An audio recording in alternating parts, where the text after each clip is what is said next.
राधे राधे महाराज जी। महाराज जी, यदि ग्रस्त में रहते हुए भी मोक्ष संभव है तो आप जैसे महापुरुष सन्यास जीवन को क्यों अपनाते हैं? भगवान ने सृष्टि में एक नहीं रचा, अनेक रचा है। एक नहीं रचा, अनेक रचा है। अगर सृष्टि का मंगल अच्छे स्वभाव से होता है तो बुरे स्वभाव वालों को क्यों रचा? यदि मदिरा पीना निषेध है, मांस खाना निषेध है, फिर रचना क्यों की?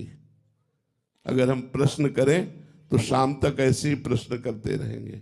भगवान ने अनेकता की रचना की है, एकता की नहीं, अनेकता की रचना की, विभिन्न मति की रचना की है, विभिन्न स्वभाव की रचना की है और उनको दो भागों में बांट दिया, एक निवृत्ति मार्ग और एक प्रवृत्ति मार्ग। निवृत्ति मार्ग भोगों का त्याग करते हुए, त्याग का प्रयास करते हुए सफलता पूर्वक भगवान को प्राप्त करना, और प्रवृत्ति मार्ग धर्मयुक्त भोगों को भोगते हुए प्रयासरत रहकर मोक्ष मार्ग में जाना।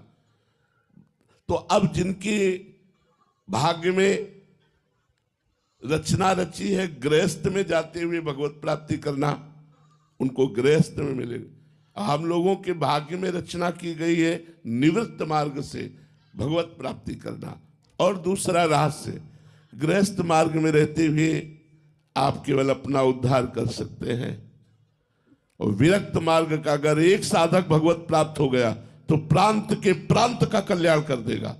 अगर एक अपने में आ जाए तो मम भक्ति युक्तो भुवनम पुनाति, पूरे लोक को पावन कर सकता है, क्योंकि उसने भोगों का त्याग करके रात दिन केवल भगवान का चिंतन किया है। आप गृहस्थी में देखिए बड़ी समस्याएं हैं। आप बड़े भाग्यशाली हैं जो सत्संग सुन रहे हैं, नहीं तो सत्संग सुनने का टाइम नहीं, भजन करने का टाइम नहीं। भजन करने के टाइम में बैठो तो पूरे दिन की दिनचर्या दिमाग में घूमती है, ये करना है, ये करना है, ये करना, अभी वहां जाना है, उससे वो बात करनी, पूरा हिसाब भजन में लग जाएगा। माला चल रहा है लेकिन पूरा हिसाब लग जाए, परसों उसने ऐसा क्यों कहा था, वहां ऐसा क्यों हुआ, पूरा प्रश्न उत्तर उसी समय होगा जब आप भजन में बैठे होंगे। अब कैसे उद्धार हो? उस कर्म को भगवान को समर्पित करते हुए, विरक्तों को भिक्षा देते हुए आप लोगों का कल्याण कैसे होता है?